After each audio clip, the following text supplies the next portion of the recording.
I'm Sanithna Phansavanh. I'm an artist from Atlanta, and I work with Peter sometimes for Warrior. It's varied over time, generally pretty abstract, sort of street art, graffiti-based stuff, a lot of bold outlines, high contrast. I was really into drawing hands for a while, and I still am. I feel like it's one of the things I've just sort of repeated a lot and used as a part of my vocabulary. And yeah, I'm trying to sort of take different forms of abstraction and bring them together, I guess, kind of combining this sort of collage of styles to sort of convey an overall aesthetic. I'm trying to bring more color into my work as well, and sort of keep it graffiti looking and street art looking, but also with like a fine art sort of feel and aesthetic as well. I've been creating art since I was a little kid, I guess. You know, I used to take crayons to the walls of my apartment. So it's just sort of naturally grown from there. You know, it's gone from drawing like Ninja Turtles and ninjas and things like that to, you know, finding a way to sort of express ideas and sort of, you know, theories that I've had in my brain. I'm not sure where I really am at the moment. I feel like I'm still growing and I'm trying to find my voice. So, you know, a lot of my work is figurative, and it deals a lot with sort of like the human condition and, you know, who we are as people and beings and what we do. So there's a lot of exploration around that area. Again, it's all figurative. It sort of runs the gamut medium-wise, from oil to acrylic to graphite to colored pencil. So anything I just am sort of interested in at the time and anything I can get my hands on. I've just started doing murals like this past year, thanks to Peter. And that's been fun, just sort of, you know, finding a way to scale the work and trying to find a way to grow in a new medium for myself. So.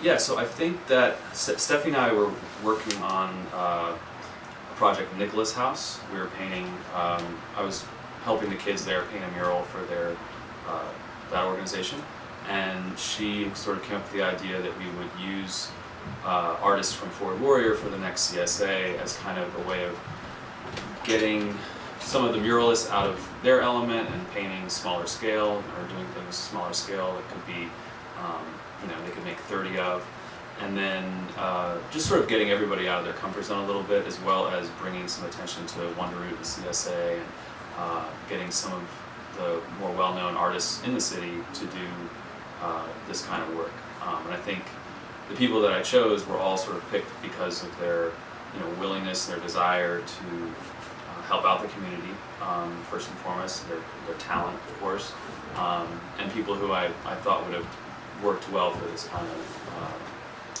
of project.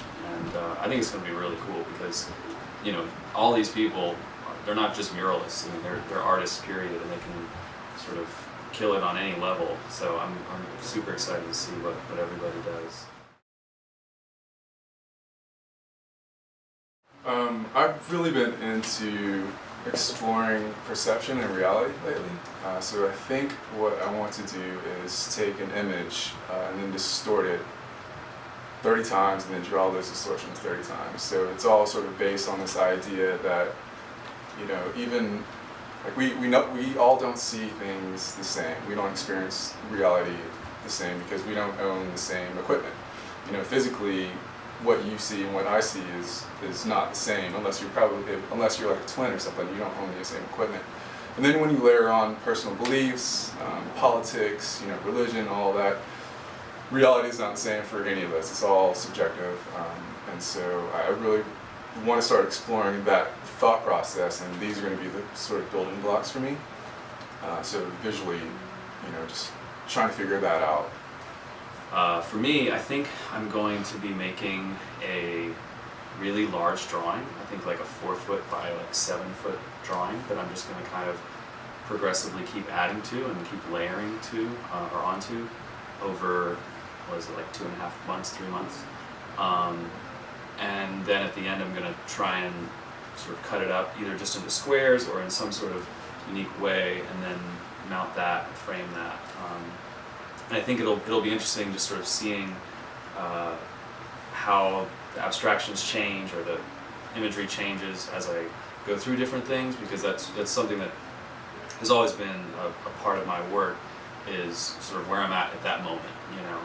And I can look back on any piece I've done and I can be like, oh yeah, I remember when I was going through that, or I was, you know, upset about this, or I was happy about that, or however it is. And just sort of seeing it almost as like a story in and of itself. And they might not understand it themselves, but I'll obviously get it, and hopefully it'll be a way for me to sort of keep track of that time.